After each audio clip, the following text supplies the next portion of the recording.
Cinderella was now 75 years old.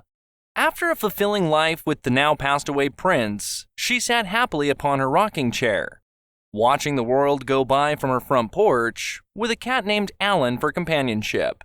One sunny afternoon, out of nowhere, appeared the Fairy Godmother. Cinderella said, "Fairy Godmother, what are you doing here after all these years?"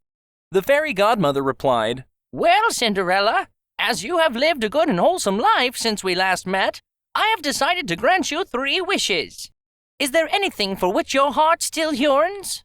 Cinderella was overjoyed, and after some thoughtful consideration, almost under her breath, she uttered her first wish. "I wish I was wealthy beyond comprehension." Instantly, her rocking chair was turned into solid gold. Cinderella was stunned. Alan, her old faithful cat, jumped off her lap and scampered to the edge of the porch, quivering with fear. Cinderella said, "Oh, thank you, Fairy Godmother."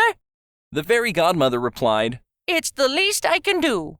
What does your heart desire for your second wish?"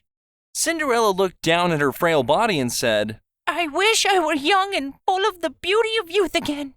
At once, her wish became reality, and her beautiful, youthful visage returned.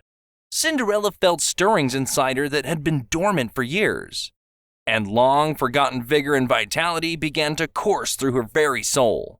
Then the Fairy Godmother again spoke. "You have one more wish. What will you have?" Cinderella looked over to the frightened cat in the corner and said, "I wish you to transform Alan, my old cat, into a beautiful and handsome young man." Magically, Alan suddenly underwent a fundamental change in his biological makeup. That, when complete, he stood before her, a boy so beautiful, the likes of which neither she nor the world had ever seen.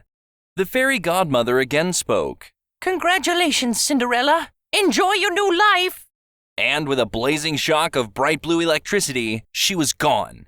For a few eerie moments, Alan and Cinderella looked into each other's eyes.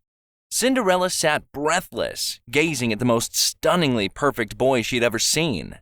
Then, Alan walked over to Cinderella, who sat transfixed in a rocking chair, and held her close in his strong, youthful arms.